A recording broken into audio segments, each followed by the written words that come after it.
اعوذ باللہ من الشیطان الرجیم بسم اللہ الرحمن الرحیم۔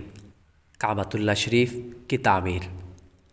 بعض روایات کے مطابق کعبۃ اللہ شریف کی سب سے پہلی تعمیر حضرت سیدنا آدم صفی اللہ علیہ الصلاۃ والسلام نے فرمائی، جس میں ام البشر حضرت سیدتنا حوا رحمۃ اللہ علیہا نے بھی آپ کا ساتھ دیا۔ حضرت ابن عمر رضی اللہ عنہما سے روایت ہے کہ اللہ پاک نے حضرت جبریل علیہ السلام کو ان کے پاس بھیجا کہ میرا گھر بنائیں۔ حضرت جبریل علیہ السلام نے آ کر جگہ کی نشاندہی کر دی۔ پھر حضرت آدم علیہ السلام اس جگہ سے مٹی کھودنے لگے اور حضرت حوا رحمۃ اللہ علیہا اسے باہر نکال دیتی۔ کاش ہمیں بھی ذوق عبادت نصیب ہو جائے اور ہماری اسلامی بہنیں نیکی کے کاموں میں اپنے شوہر کی معاون بن جائیں۔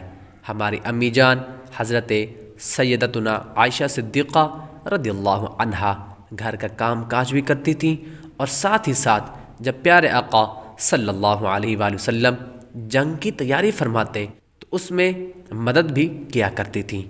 اس طرح وہ اونٹ جو قربانی کے لیے مکہ مکرمہ بھیجے جاتے، ان کا ہار ہماری امی جان حضرت سیدتنا عائشہ صدیقہ رضی اللہ عنہا تیار فرمایا کرتی تھیں۔